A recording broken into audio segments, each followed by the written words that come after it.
हूं जल्दी से सबसे पहले सुनील शुक्ला जी आपके पास ही आना चाहता हूं। सुनील जी, कैसे देखा जाए, किस ढंग से आप देखते हैं झारखंड के चुनाव की बात करें और महाराष्ट्र के चुनाव की बात करें, दोनों अब नॉमिनेशन का दौर आ चुका है, वैसे में इन दोनों राज्यों के चुनाव पर आपकी पहली प्रतिक्रिया? धन्यवाद राजीव जी।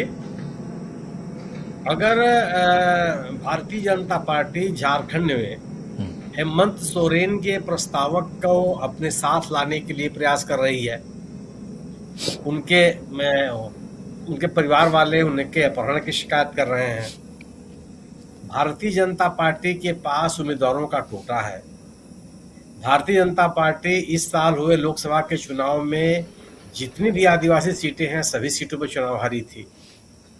तो आप कल्पना कर सकते हैं कि स्थिति क्या है झारखंड में।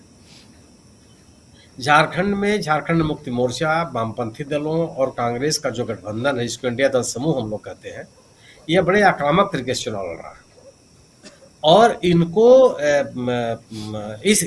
इनकी एकता को छिन्न भिन्न करने की जो बीजेपी की कोशिशें हैं वो सफल नहीं हो पाई। निश्चित रूप से इंडिया दल समूह ने अपने उम्मीदवारों के चयन में, अपने चुनाव प्रचार की रणनीति में एक बहुत संभल करके चलने की कोशिश की है और कम से कम किसी भी तरह का मौका भारतीय जनता पार्टी या एनडीए को देने के लिए तैयार नहीं है। मुझे लगता है कि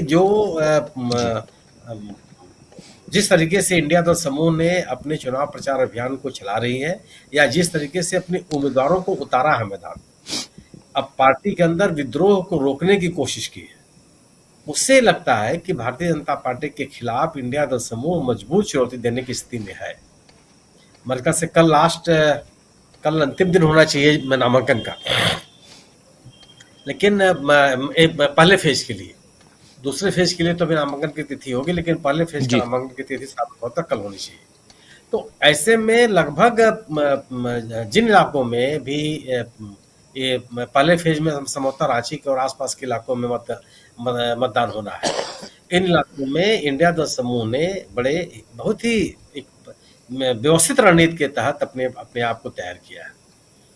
निश्चित रूप से मेरा अपना मानना यह है कि हेमंत सोरेन और कल्पना सोरेन के साथ साथ राहुल गांधी के प्रचार अभियानों को थोड़ा और ज्यादा करना चाहिए झारखंड में, क्योंकि गैर भाजपा मतों के एकीकरण के पीछे राहुल गांधी की उपस्थिति या उनका राजनीतिक अभियान ज्यादा महत्वपूर्ण है। निश्चित रूप से आदिवासियों के बीच में, अल्पसंख्यकों के बीच में और अन्य समूहों के बीच में जो भारतीय जनता पार्टी की राजनीति से सहमत नहीं है, उसमें झारखंड मुक्ति मोर्चा की भी अच्छी खासी दखल है, लेकिन उस असर को और प्रभावी करने और इन मतदाताओं को कंसोलिडेट करने के लिए कांग्रेस की सक्रियता बहुत जरूरी है। कांग्रेस की सक्रियता इंडिया दल समूह की सक्रियता को एक बड़े पैमाने पर एक प्रभावी बनाएगी। वही स्थिति झारखंड महाराष्ट्र की है। महाराष्ट्र में ये बार लगातार कहने की कोशिश की गई कि महाविकास अघाड़ी में तालमेल नहीं है, महाविकास अघाड़ी में सीट शेयरिंग नहीं हो पा रही है। आज की स्थिति यह है कि नामांकन की तिथि खत्म होने जा रही है और बहुत सारी ऐसी सीटें हैं जहां पर महायुति के प्रत्याशी भी तय नहीं हो पाए, उनके बीच अलग तरह का संघर्ष चल रहा है, चाहे अजित पवार हो और चाहे शिंदे साहब हो। दूसरी तरफ एक समाजवादी पार्टी को लेकर के एक परसेप्शन बनाने की कोशिश की गई कि इंडिया दल समूह में एकता नहीं है। अखिलेश यादव की जो आपने चिट्ठी पढ़ी, उस चिट्ठी के बाद सब जितने भी तरह के तर्क थे वो सभी समाप्त हो गए। भारतीय जनता पार्टी के खिलाफ कांग्रेस ने, उद्धव ठाकरे ने और शरद पवार ने जिस एकता का परिचय दिया, जिस समझदारी का परिचय दिया, आप स्थिति देख सकते हैं कि मराठवाड़ा में इस साल के लोकसभा के चुनाव की स्थिति क्या थी। निश्चित रूप से भारतीय जनता पार्टी के मुकाबले इंडिया दल समूह ने ज्यादा ताकत दिखाई। आप अगर इस साल के लोकसभा के चुनाव में अगर भारतीय जनता पार्टी अपने पिछले परफॉर्मेंस को दोहरा नहीं पाई, तो क्या उन राजनीतिक स्थितियों में कोई तब्दीली आई है जिससे विधानसभा का चुनाव प्रभावित होगा?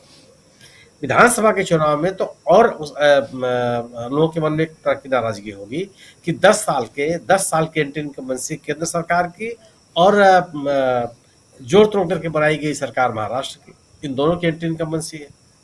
जिस तरीके से भारतीय जनता पार्टी की सरकार ने, शिंदे सरकार ने लोगों को फ्रीबीज बांटने का प्रयास कर रही है, यह बताता है कि पूरे गठबंधन की, महायुति गठबंधन की स्थिति राज्य में क्या है।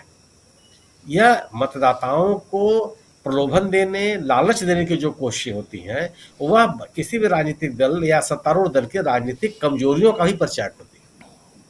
अगर 10 वर्षों में आप अपने काम काज के बूते, अपने योजनाओं और कार्यक्रमों के बूते लोगों को अपनी तरफ आकर्षित नहीं कर पा रहे हैं, तो आप एक कोशिश करने लगते हैं कि फ्री वीज के माध्यम से आप अपने प्रयासों को और तेज करें, जिसमें आप लाडली बहना योजना की बात आप सभी लोग कर रहे हैं। मुंबई आने वाले लोगों के लिए जो टोल टैक्स खत्म होने की बात की जा रही है, मदरसों को आर्थिक सहायता देने की बात की जा रही है। जो बात कही जाती थी कि बीजेपी अल्पसंख्यकों के कितने खिलाफ रहती है और उनके खिलाफ कोई बात करने के लिए तैयार नहीं होती। कर्नाटक का चुनाव आप याद कीजिए, बीजेपी ने अल्पसंख्यकों को दिए आरक्षण को छीन करके अन्य जातियों को, समूहों को दे दिया था। और वही भारतीय जनता पार्टी की मिली-जुली सरकार महाराष्ट्र में अल्पसंख्यकों को और मदरसों को सहायता देने की बात कर रही है। तो यह जो लोगों को आर्थिक सहायता पहुंचाने की बात की जा रही है, वह बताता है कि राजनीतिक रूप से कितने कमजोर हैं। दूसरी तरफ वहां किसानों की नाराजगी इस सरकार के खिलाफ है। प्याज उत्पादक किसानों की नाराजगी इस सरकार के खिलाफ है। जो उद्योगपति हैं उनके खिलाफ भी है। आज जो ताजा तरीन ये घटना घटी है, जिसमें कि एक बड़ा उद्योग लगना था महाराष्ट्र में, उसको शिफ्ट कर दिया गया है गुजरात में, जिसमें आज स्पेन के प्रधानमंत्री जी उससे मौजूद थे। उसकी प्रतिक्रिया सामने। तो राज्य की आर्थिक जो इसका उल्लेख अखिलेश यादव ने भी अपने पत्र में किया कि राज्य के आर्थिक स्थिति को प्रभावित करने की भारतीय जनता पार्टी की जो कोशिशें रही हैं, भारतीय जनता पार्टी की केंद्र सरकार की जो कोशिशें रही हैं, महाराष्ट्र की अस्मिता के साथ जो समझौता करने की कोशिशें बीजेपी की रही हैं, उसका भी असर दिखाई पड़ेगा। दूसरी तरफ महाविकास अघाड़ी ने शुरुआत के दिनों में यह प्रशासन बनाने की निश्चित रूप से कोशिश की गई थी, लेकिन वह चुनाव आते आते यह महाविकास अघाड़ी अपने इन सभी तरह के परसेप्शन से अपने आप को बाहर निकाल ली। मेरा अपना मानना यह है कि निश्चित रूप से भारतीय जनता पार्टी की ताकत को आप नजरअंदाज नहीं कर सकते।